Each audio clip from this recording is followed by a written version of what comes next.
Sweet తినాలనిపించినప్పుడు బయట నుండి తెచ్చుకునే పని లేకుండా వంటింట్లో ఉండే గోధుమ పిండితోనే నోట్లో వేసుకుంటే కరిగిపోయేలా రెండు అద్భుతమైన స్వీట్స్ మీకోసం. జస్ట్ మనకి ఒక 10 నుంచి 20 నిమిషాల టైం ఉంటే చాలండి, మనం ఈ స్వీట్ ని ప్రిపేర్ చేసేసుకోవచ్చు. అది కూడా మన ఇంట్లో ఉన్న వాటితో. చాలా రుచిగా ఉండే ఈ స్వీట్ రెసిపీని మీరు ట్రై చేయండి. నచ్చితే మాత్రం లైక్ చేసి మన ఛానల్ని ఫాలో అవ్వండి. దీనికోసం కాస్త పెద్దగా ఉన్న ఒక గిన్నె తీసుకొని అందులోకి ఒక కప్పు గోధుమ పిండిని వేసుకోండి. ఇక్కడ నేను తీసుకున్న ఈ గోధుమ పిండి చపాతీ చేసుకునే గోధుమ పిండి కాదండి. పూరి కోసం అని మార్కెట్లో మనకి సపరేట్‌గా దొరుకుతుంది. దీన్ని పూరి పిండి అంటారు. ఇదైతే తక్కువలోనే పీల్చుకుంటుంది మనం పూరీలు ప్రిపేర్ చేసుకున్నప్పుడు. అందుకే నేను ఈ పిండిని పూరి కోసం వాడుతున్నాను. మీరు కావాలంటే రెగ్యులర్‌గా చేసుకునే చపాతీ పిండినైనా వాడుకోవచ్చు. ఇక్కడ ఈ పిండిలోకి చిటికెడు ఉప్పును వేసుకోవాలి. మనం స్వీట్ కోసమైనా సరే కాస్త ఉప్పును వేసుకున్నామంటే పిండి అనేది చప్పిడిగా లేకుండా ఉంటుంది. తర్వాత 2 స్పూన్ల నూనెను వేసేసుకొని ఇదంతా బాగా కలిసేలాగా కలపండి. చూడండి ఈ విధంగా. ఆయిల్ అంతా కూడా పిండికి బాగా అంటుకోవాలి.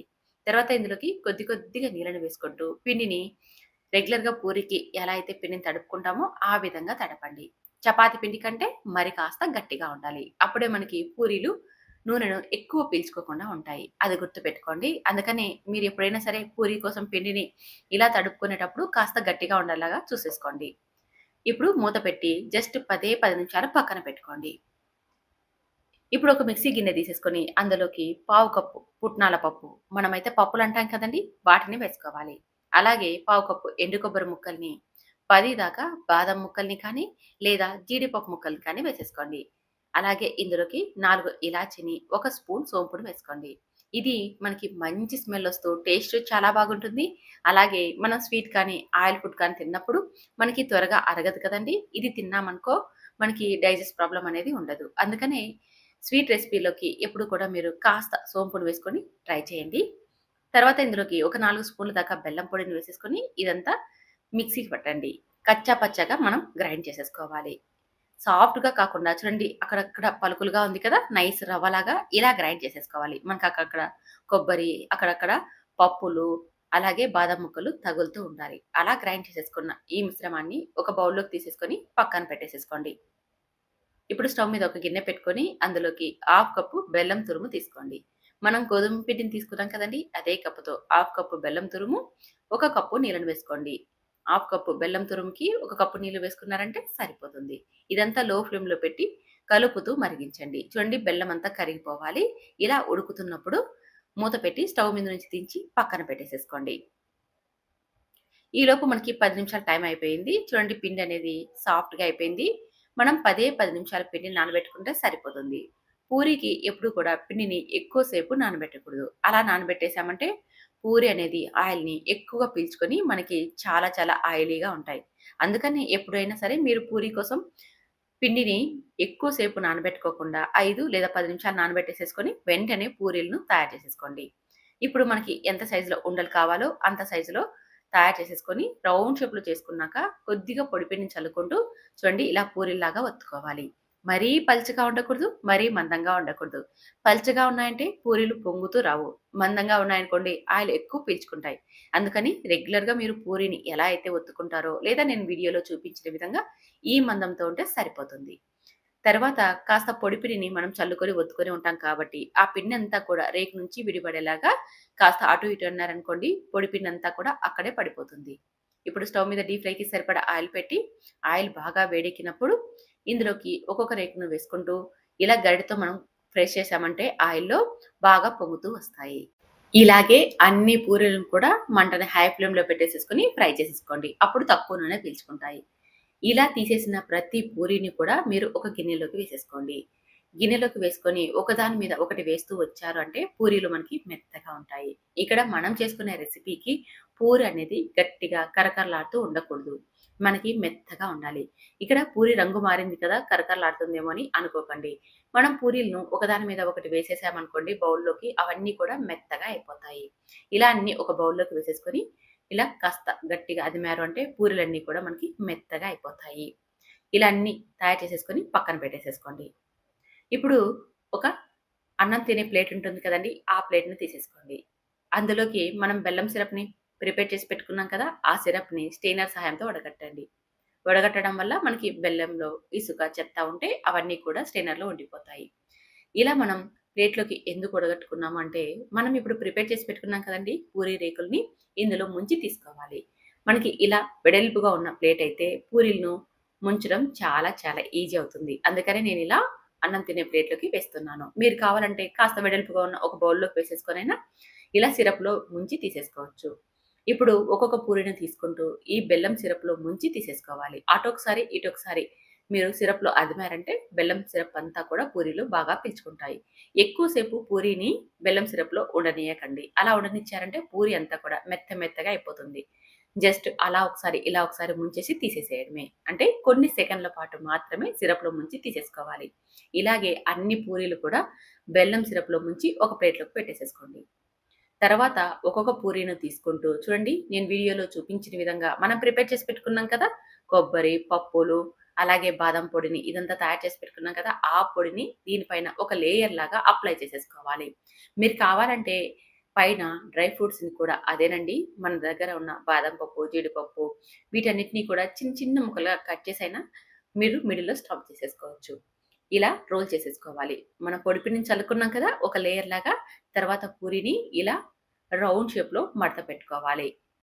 మరొక పూరీని కూడా చేసి చూపిస్తున్నా చూడండి. అరచేతులకి పూరీని తీసేసుకొని, ఇలా పిండిని ఒక లేయర్ లాగా అప్లై చేసేసుకోవాలి లేదా చల్లుకోవాలి. తర్వాత పూరీని రోల్ చేసేసుకోవాలి. చూడండి ఇలా. ఇలా రోల్ చేసేసుకొని అన్నీ కూడా ఒక ప్లేట్‌లోకి మనం పెట్టేసేసుకోవడమే. మిగిలిన పూరీలన్నీ కూడా ఇలా మిడిల్‌లో పౌడర్ వేసేసుకొని, స్టఫ్ చేసేసుకొని, రోల్ చేసేసుకొని పెట్టేసేసుకోవడమే. ఇలా అన్నీ తయారు చేసుకొని ఒక ప్లేట్‌లోకి పెట్టేసేసుకోండి. ఇవి స్వీట్ అనేది ఎక్కువగా ఉండదు. లైట్ స్వీట్‌తో చాలా చాలా బాగుంటాయి. మీరు ఈ స్వీట్ తిన్నాక పూతరేకులు తిన్నారనుకోండి, ఆ స్వీట్ మీకు అస్సలు నచ్చదు. అంత టేస్టీగా ఉంటాయి ఈ పూరీలనేది. పైన మనకి నచ్చినట్టుగా డెకరేట్ చేసేసి సర్వ్ చేసేసామంటే చాలు.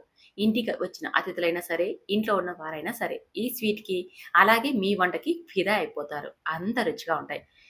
చూసారుగా ఎంత తక్కువ టైంలో మనం ఈ స్వీట్‌ని ప్రిపేర్ చేసేసుకోవచ్చో. మీకు ఇంకొక సలహా కూడా ఇస్తా. మనం ఎప్పుడైనా బ్రేక్‌ఫాస్ట్ కోసం పూరిని ప్రిపేర్ చేసుకుంటూ ఉంటాం కదా! అలా పూరిని ప్రిపేర్ చేసుకున్నప్పుడు కూడా ఈ బెల్లం సిరప్‌ని తయారు చేసేసుకొని, మనం ఇలా కూడా పూరిని స్వీట్ పూరిగా తయారు చేసేసుకోవచ్చు. అంటే రెగ్యులర్‌గా బ్రేక్‌ఫాస్ట్ కోసం చేసే పూరీలతో కూడా మనం ఈ స్వీట్‌ని ప్రిపేర్ చేసేసుకోవచ్చనమాట. 2 బెనిఫిట్స్ ఉంటాయి. మనం మార్నింగ్ టైమ్‌లో బ్రేక్‌ఫాస్ట్‌గా తయారు చేసేసుకోవచ్చు. అలాగే అదే పూరీలతో మనం స్వీట్‌ని కూడా ప్రిపేర్ చేసేసుకోవచ్చు. ఒక్కసారి ట్రై చేయండి. చాలా చాలా రుచిగా ఉంటుంది ఈ స్వీట్ అనేది. మనకి తినాలనుకున్నప్పుడైనా సరే, ఇంటికి అతిథులొస్తున్నా సరే, లేదా ఫెస్టివల్ టైమ్‌లో అయినా సరే, చాలా చాలా ఈజీగా చేసుకునే ఈ రెసిపీ మీరు ట్రై చేస్తారు కదూ! ట్రై చేసిన తర్వాత టేస్ట్ ఎలా వచ్చిందో కామెంట్ చేయండి. నచ్చితే మాత్రం లైక్ చేసి మన ఛానెల్‌ని ఫాలో అవ్వండి. ఇప్పుడు మనం చూడబోయే రెండో రెసిపీ బెల్లం అప్పాలు. నోట్లో పెట్టుకోగానే వెన్నలా కరిగిపోతాయి. ఎంత టేస్టీగా ఉంటాయంటే మీరు ఒకసారి ట్రై చేశారో నెక్స్ట్ టైం ఎప్పుడూ కూడా గోధుమ పిండితో ఈ అప్పాన్ని చేసుకుంటారు. అంత రుచిగా ఉంటాయి. చేయడం కూడా చాలా చాలా సింపుల్. దీనికోసం ముందుగా కాస్త పెద్దగా ఉన్న ఒక బౌల్ తీసుకొని అందులోకి పావు కప్పు దాకా బొంబాయి రవ్వను తీసుకోవాలి. నైస్ రవ్వ అంటాం కదా! ఆ రవ్వను తీసుకోవాలి. ఇప్పుడు అదే కప్పుతో ఒక కప్పు గోధుమ పిండిని తీసుకోవాలి. ఇక్కడ మనం తీసుకున్న కప్పు గోధుమ పిండికి పావు కప్పు రవ్వ అయితే పర్ఫెక్ట్‌గా సరిపోతుంది. అలాగే చిక్కటి పాలను ఒక కప్పు వేసేసుకొని ఒకసారి ఇదంతా బాగా కలిసేలాగా కలుపుకోవాలి. ఒకటేసారి ఎక్కువగా వేసేసామంటే పిండి కలపడానికి చాలా కష్టమైపోతది. ఉండలు కూడా ఎక్కువగా కట్టేస్తాయి. అందుకని ఇలా కొద్ది కొద్దిగా వేసుకుంటూ ఉండాలి. ఇప్పుడు మరొక కప్పు పాలను తీసుకోవాలి. ఇక్కడ మనకి మొత్తంగా 2 కప్పుల పాలైతే పడతాయండి. ఒక కప్పు వేసి కాస్త కలిపేసి తర్వాత మరొక కప్పు వేసేసుకొని ఇప్పుడు ఏమాత్రం కూడా ఉండలు లేకోకుండా బాగా కలిసేలాగా కలిపేసుకోవాలి. పాలనేది చిక్కటి పాలు తీసుకోవాలండి. పాలనేది మనం మరిగించినవేమి అక్కర్లేదు. మనం పచ్చి పాలనైనా వాడుకోవచ్చు. కాకపోతే చిక్కటి పాలు తీసుకున్నామంటే రుచి చాలా బాగుంటుంది. ఇలా పాలు వేసేసుకొని 2 కప్పులు ఇదంతా కూడా బాగా ఉండలు లేకోకుండా కలిపేసేసుకోవాలి. ఇప్పుడు ఇందులోకి 2 స్పూన్ల దాకా చక్కెరను వేసుకోవాలి. ఇలా చక్కెర వేసుకోవడం వల్ల మనం తయారు చేసుకునే ఈ స్వీట్ అనేది మరింత టేస్టీగా ఉంటుంది. అలాగే చిటికెడు వంట సోడాని కూడా వేసేసుకొని ఇదంతా బాగా కలిసేలాగా కలుపుకోవాలి. ఇలా కలిపేసేసుకొని ఇప్పుడు మూత పెట్టి కొద్దిసేపు పక్కన పెట్టేసేసుకోండి. ఈలోపు మనం చక్కెర పాకాన్నయితే పట్టుకుందాం. దీనికోసం ఏ కప్పుతో అయితే గోధుమ పిండిని తీసుకున్నామో అదే కప్పుతో ఒక కప్పు చక్కెరని ఒక కప్పు వాటర్‌ని వేసేసుకోవాలి. జామున్‌కి ఎలా అయితే మనం చక్కెర పాకం పడతామో లేదా తీగ పాకం అలా పట్టాలి. ఇక్కడ నేను చక్కెర వాటర్‌ని వేసే క్లిప్ మిస్ అయిందండి. ఇలా వాటర్‌ని, చక్కెరని సమానంగా తీసేసుకొని చూడండి బాగా కలుపుతూ ఉడికించుకోవాలి. మధ్యలో ఒకసారి చెక్ చేసుకోండి లేదా తీగ పాకం వచ్చిందా లేదా అని. మనం ఇలా గరిటెతో అంటున్నప్పుడు కాస్త జారుగా వచ్చిందంటే పాకు వచ్చినట్టు. లేదనుకోండి ఇలా వేళ్ళతో కూడా మనం చెక్ చేసేసుకోవచ్చు. ఏ వేళ్ళు 2 జిగురుగా ఉన్నాయి అంటే మనకి లేత తీగ పాకం వచ్చినట్టు. మనం గులాబ్ జామున్‌కి పడుతూ ఉంటాం కదా పాకం అలా అన్నమాట. ఇలా వచ్చాక ఇప్పుడు కొన్ని ఇలాచీలు వేసేసి స్టవ్ ఆపేసేసుకొని 3 లేదా 4 చుక్కలు నిమ్మరసాన్ని పిండుకోవాలి. ఇలా పిండుకోవడం వల్ల పాకనేది మనకి గట్టిగా అయిపోకుండా ఉంటుంది. ఇప్పుడు ఒకసారి అంతా బాగా కలిసేలాగా కలిపేసేసుకొని మూత పెట్టి స్టవ్ మీద నుంచి దించి పక్కన పెట్టేసేసుకోవాలి. ఇప్పుడు స్టవ్ మీద డీప్ ఫ్రైకి సరిపడా ఆయిల్ పెట్టేసేసుకోవాలి. ఆయిల్ వేడెక్కేలోపు మనం రవ్వని, గోధుమ పిండిని కలిపి పెట్టుకున్నాం కదా! అదంతా కూడా మరొకసారి బాగా కలిసేలాగా కలుపుకోవాలి. రవ్వ అనేది అడుగు భాగానికి చేరి ఉంటుంది కదండీ! అందుకని బాగా కలపాలి. అలాగే ఇక్కడ గుర్తుపెట్టుకోండి మనం తీసుకున్న ఒక కప్పు గోధుమ పిండికి 2 కప్పులు పాలు వేసాం కదా! పర్ఫెక్ట్‌గా సరిపోతాయి. ఇక ఎక్స్‌ట్రా అనేది అవసరం పడవు. ఒకవేళ మీకీ పిండి అనేది చాలా గట్టిగా ఉంది అని అనిపిస్తే, మరి కొద్దిగా ఒక 2, 3 స్పూన్ల దాకా పాలను వేసేసి చూడండి దోస పిండిలాగా జారుగా కలుపుకోండి. చూడండి ఇప్పుడు మనం స్టవ్ మీద డీప్ ఫ్రైకి సరిపడా ఆయిల్ పెట్టాం కదా! ఆయిల్ వేడెక్కిందో లేదో చెక్ చేసేసుకొని, ఇలా దోస పిండిని ఒక గరిటెతో తీసుకొని వేసినట్టుగా దోసలు మనం పెనంలో వేయాలి. కాకపోతే ఒకటే దగ్గర డ్రాప్ చేయాలన్నమాట. నేను వీడియోలో చూపించిన విధంగా. ఇలా డ్రాప్ చేసేసి కొద్దిసేపు అలాగే ఉండనిచ్చి 2-3 నిమిషాల పాటు మరో సైడ్‌కి టర్న్ చేసేసుకోవాలి. మంట మాత్రం మీడియం ఫ్లేమ్‌లోనే ఉండాలి. చూడండి ఇదే విధంగా అన్నీ కూడా లైట్ గోల్డెన్ కలర్ వచ్చేదాకా వీటిని అటు ఇటు తిప్పుతూ మీడియం ఫ్లేమ్‌లో ఫ్రై చేసేసుకోవాలి. మనం మంటని మీడియం ఫ్లేమ్‌లో పెట్టుకోవడం వల్ల ఇవి లోపలి దాకా బాగా ఫ్రై అయిపోతాయి. లేదనుకోండి లోపలంతా పచ్చిగానే ఉండిపోతుంది. పైన మాత్రం రంగు వచ్చేస్తాయి. అందుకని మంటను మీడియం ఫ్లేమ్‌లో పెట్టి వీటిని ఫ్రై చేసేసుకోండి. మొత్తం మనం అప్పం తయారయ్యేంత వరకు కూడా మంట మీడియం ఫ్లేమ్‌లోనే ఉండాలి. హై ఫ్లేమ్‌లోకి, లో ఫ్లేమ్‌లోకి అస్సలు టర్న్ చేయకండి. మీడియం ఫ్లేమ్‌లో పెట్టేసేసుకొని ఇలా ఆయిల్‌కి సరిపడా అన్నీ కూడా మనం వేసేసుకొని తయారు చేసేసుకోవచ్చు. మీరు ఒకటే కావాలన్నా కానీ వేసేసుకోవచ్చు. లేదు ఇలా 3, 2 మనం తీసుకున్న ఆయిల్‌కి సరిపడా కూడా అప్పాలని వేసేసుకుంటూ ఫ్రై చేసి తీసేసుకోవచ్చు. చిన్న సైజులో కావాలంటే మనం కొద్దిగా పిండిని డ్రాప్ చేసామనుకోండి చిన్నగా అప్పాలు తయారైపోతాయి. లేదనుకోండి కాస్త పెద్దగా కావాలంటే పిండి అనేది కాస్త ఎక్కువగా మనం వేసాము అంటే పెద్ద అప్పాలు తయారైపోతాయి. ఇలా అన్నీ కూడా మంచి రంగు వచ్చేదాకా ఫ్రై చేసి తీసేసుకొని ఒక ప్లేట్‌లో పక్కన పెట్టేసేసుకోండి. ఇప్పుడు మనం పాకాన్ని ప్రిపేర్ చేసి పెట్టుకున్నాం కదండీ! ఆ పాకం చల్లబడి ఉంటే స్టవ్ మీద పెట్టి సిమ్‌లో పెట్టేసేసుకొని వీటిని అదేనండి మనం ఇందాక గోధుమ పిండితో అప్పాలని ప్రిపేర్ చేసుకున్నాం కదా! ఆ అప్పాలని ఈ చక్కెర పాకంలోకి వేసేసుకొని పాకు బాగా పీల్చుకునేలాగా అటు ఇటు తిప్పాలి. తర్వాత ఈ పాకంలో నుంచి తీసేసి ఒక ప్లేట్‌లోకి పక్కన పెట్టేసేసుకోవాలి. మనం ఇలాగే పాకంలో ఎక్కువ సేపు ఉండనిచ్చాము అంటే పాకాన్ని చాలా పీల్చి తీసుకొని ఇవి మెత్తగా అయిపోతాయి. అందుకని కొద్దిసేపు మాత్రమే ఈ పాకంలో ఉంచి తర్వాత తీసేసుకోవాలి. ఇలాగే అన్నీ కూడా పాకంలో ముంచి ఒక ప్లేట్‌లోకి పెట్టేసేసుకోవాలి. ఒక ప్లేట్‌లో కాసేపు ఉండనిచ్చి తర్వాత మనం ఏదైనా బాక్స్‌లోకి వేసి స్టోర్ చేసుకున్నామంటే ఇవి మనకి వారం నుంచి 10 రోజుల పాటు నిల్వ ఉంటాయి. మీరు అరిసెలు, అలాగే అత్తిరసాలు అంటారు కదా! వాటిని ఇష్టపడుతున్నట్టయితే ఈ స్వీట్ మీకి ఇంకా నచ్చేస్తుంది. ఎందుకంటే ఇవి తింటుంటే మనకి అరిసెలు తిన్నట్టే అనిపిస్తుంది. అంత టేస్టీగా ఉంటాయి. క్విక్‌గా చేసుకున్నా సరే రుచి చాలా అంటే చాలా బాగుంటుందండి. మరి మీరు కూడా ఒక్కసారయితే ట్రై చేసి టేస్ట్ చేయండి. ఇలా అన్నీ పాకంలో ముంచి ఒక ప్లేట్‌లోకి తీసేసుకొని పైన ఏదైనా డ్రై ఫ్రూట్స్‌తో సర్వ్ చేసి ఇచ్చామంటే మనం చేసిన ఈ స్వీట్‌కి అందరూ ఫిదా అవ్వాల్సిందే. అంత టేస్టీగా ఉంటుంది. మరి మీరు కూడా ఒక్కసారి ట్రై చేసి టేస్ట్ చేయండి.